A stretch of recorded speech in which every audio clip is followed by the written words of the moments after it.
Class, please stand up and let's have our prayer. Our Father, who art in heaven, hallowed be thy name. Thy kingdom come, thy will be done on earth as it is in heaven. Give us this day our daily bread, and forgive us our trespasses, as we forgive those who trespass against us.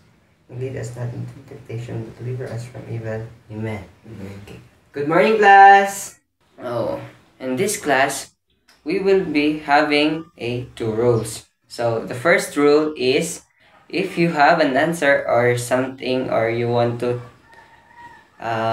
clarify something, please raise your right hand. And the second rule is that you should listen carefully. So, what was our last topic?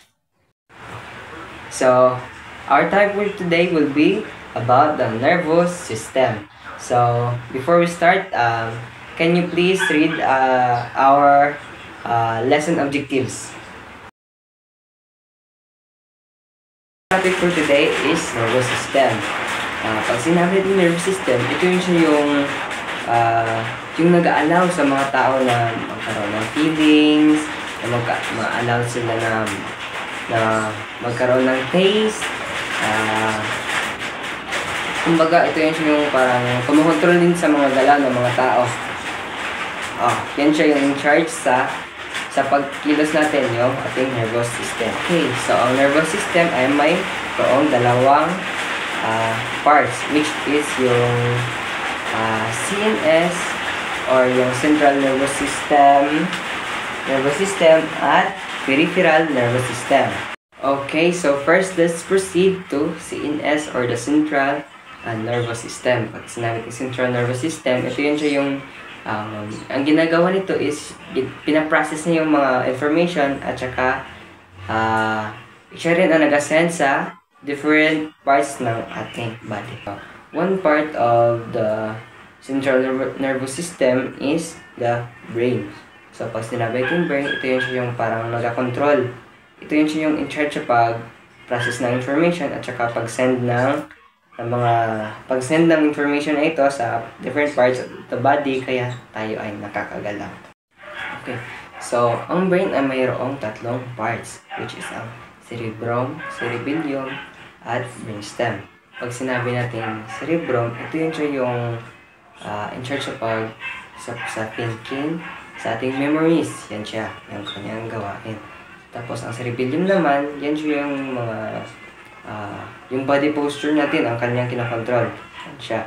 Tapos ang brainstem naman is yung mga automatic na galaw ng ating body, kagaya ng ating mga pag-pump ng ating heart, yung pag-digest ng ating katawan sa mga pagkain nating ini-intake.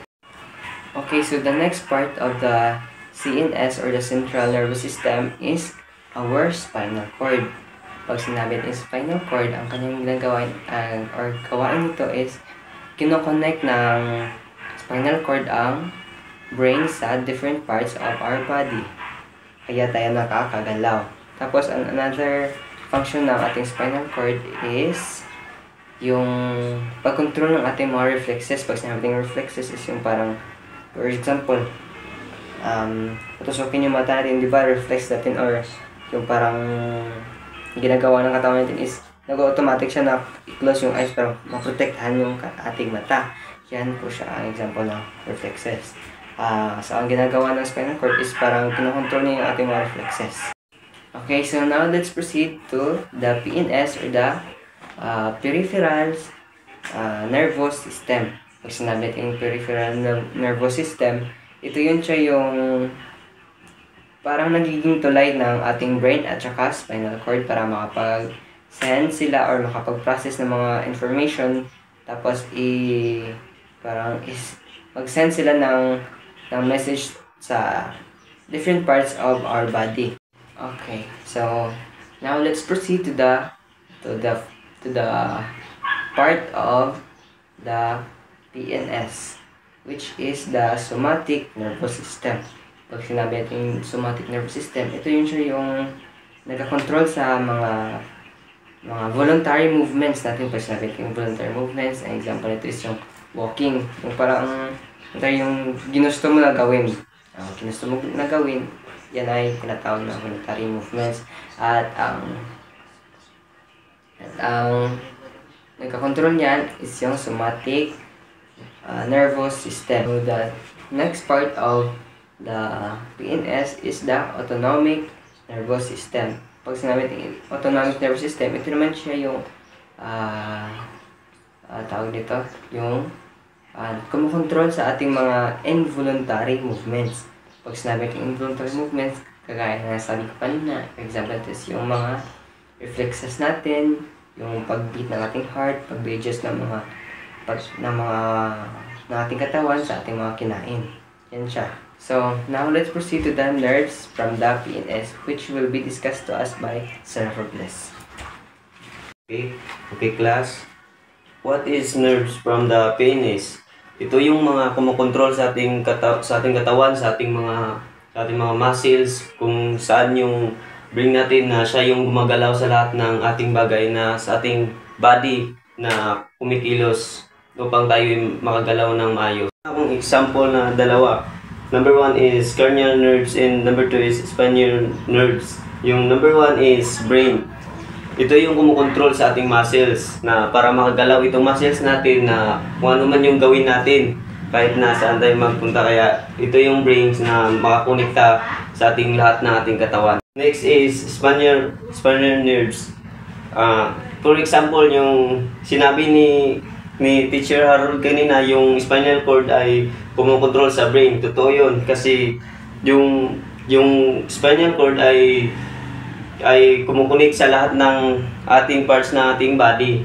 So sa ating katawan, kung paano tayo magagalaw, kung paano tayo makagawa ng mga anumang bagay. So, now, magkakaroon naman tayo ng another activity, which is, pinaikot-ikot na nga sa sagot pa.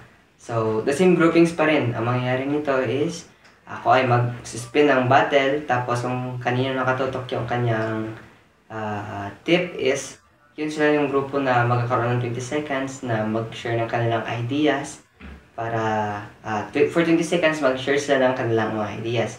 At pagkatapos nila ay magkakaroon naman ulit ng reset, mag-spin naman ulit, tapos kung kanino nakatutok, sila naman yung sasagot.